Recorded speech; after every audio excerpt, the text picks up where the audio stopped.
Good morning friends. आज मेरा जो टॉपिक है, हम जिस टॉपिक पे बात करने वाले हैं उस टॉपिक का नाम है अनुगमन वेग की सहायता से ओम के नियम की व्याख्या।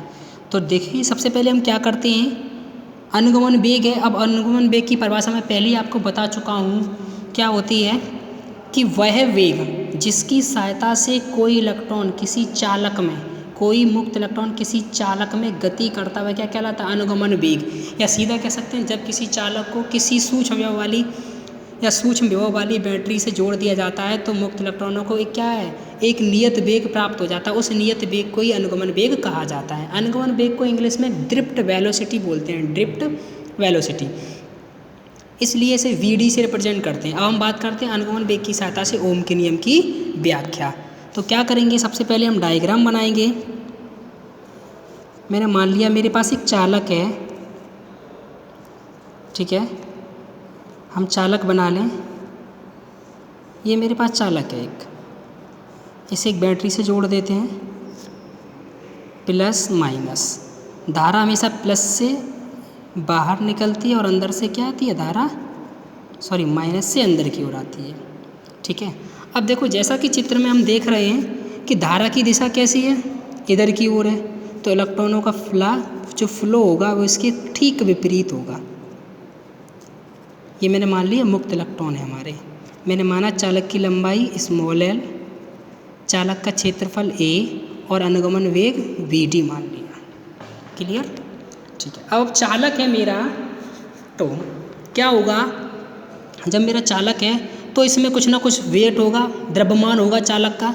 तो मैंने माना चालक का द्रव्यमान m है, तब क्या होगा, सबसे पहले हम बात कर लेते हैं चालक में प्रवाहित धारा की। तो क्या होगा, I बराबर फॉर्मूला वही NEAVD, इक्वेशन नंबर फर्स्ट, जो कि हम पहले निकाल चुके हैं, ठीक है। अब हम आगे चलते हैं। चालक पर लगने वाला बल, चालक पर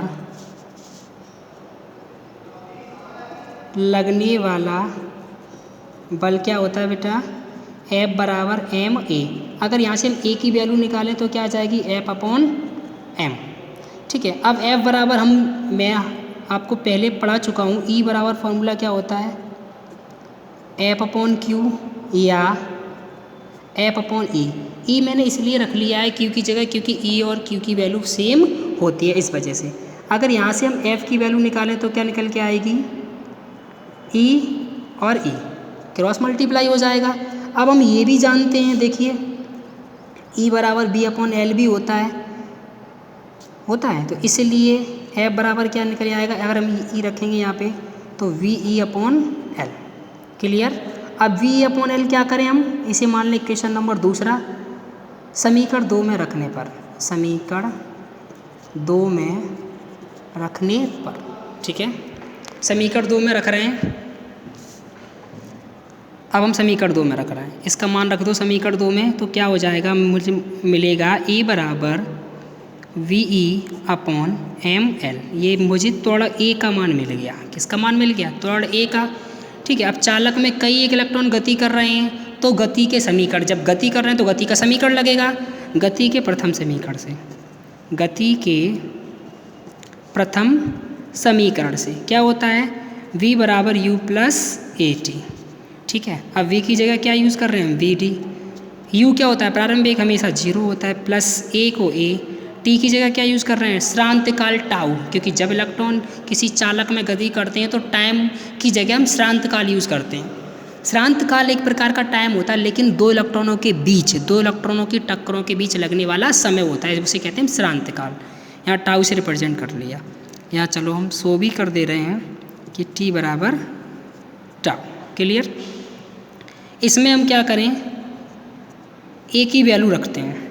A की वैल्यू क्या आ गई है मेरे पास, VE upon ML into tau.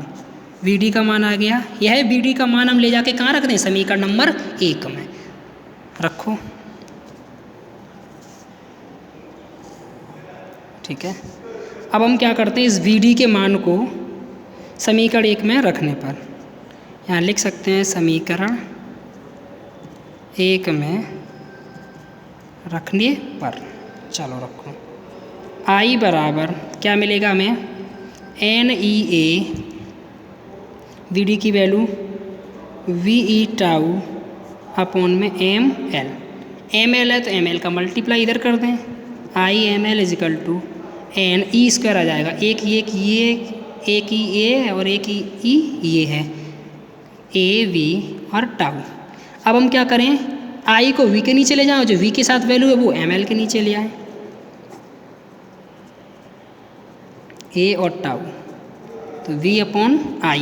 अब हम जानते हैं V अपॉन I किसकी वैल्यू होती है, V अपॉन I किसकी होती है, ओम के नियम अनुसार R की।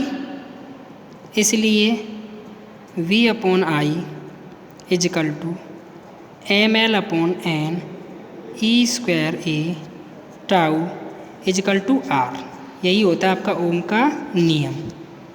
चूँकि यहाँ टाउ एक नियतांक है, टाउ एक क्या है, नियतांक है, अतः यही ओम का नियम है आपका। किसका नियम है, ओम का नियम। ठीक है, धन्यवाद।